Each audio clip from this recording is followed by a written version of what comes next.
New developments from the Texas legislature tonight. We're talking about Senate Bill 17. It's aimed at blowing up diversity, equity, and inclusion on college campuses.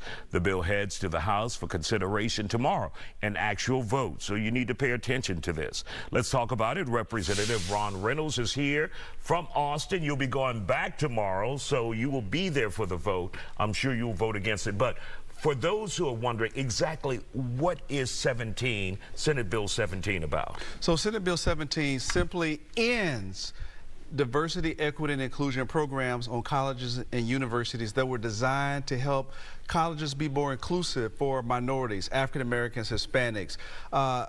African Americans weren't allowed until University of Texas and Texas A&M until the 1960s. They were prohibited from attending there. In fact, they founded Texas Southern University because the law said that you couldn't admit this black man, Heman Sweat, so you had to start a whole college. It was called Texas College for Negroes. So diversity, equity, and inclusion programs are designed so that they can foster more diversity with staff, faculty, and students, and then to get an environment so that students are able to matriculate and graduate. And then they retain great professors, attracting them to come, because right now in Texas, less than 4% of the faculty at these predominantly Anglo institutions are African American. We're a majority minority state.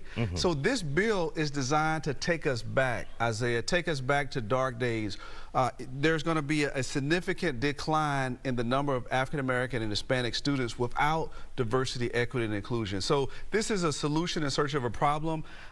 Many of the scholars that have already opined that these students and these faculty are going to go to other states, and that's going to mean that many of our best and brightest are not going to be at our universities because of this discriminatory policy. Now, how is this different from the executive order that the governor signed only a few weeks ago or a few months ago, where it talked about diversity at universities? Was it hiring only? Yeah.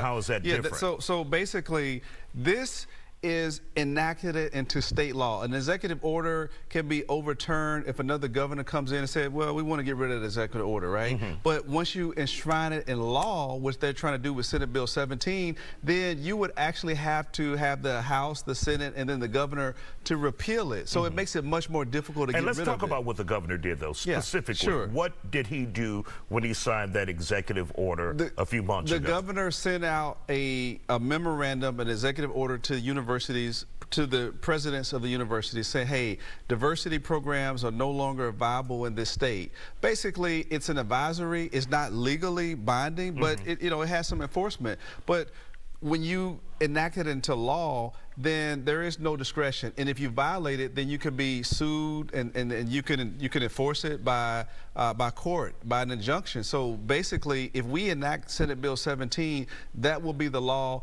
until it's repealed. So it could be the law for the next 50, 100 years. That's why this is dangerous. There's only one other state that has done this right now, and that's Florida.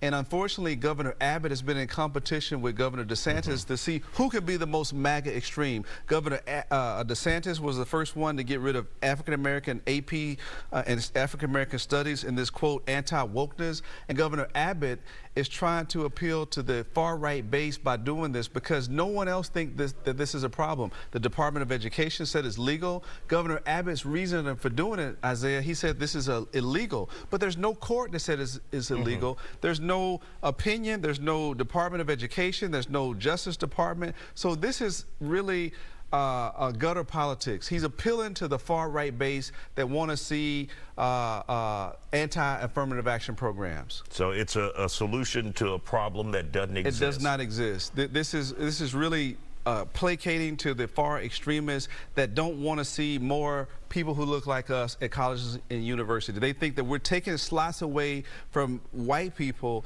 that would be admitted but for these programs like top 10%.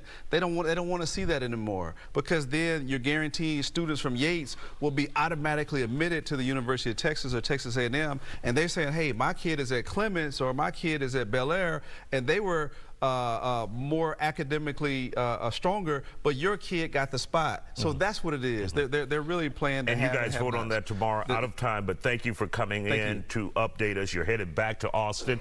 Still ahead.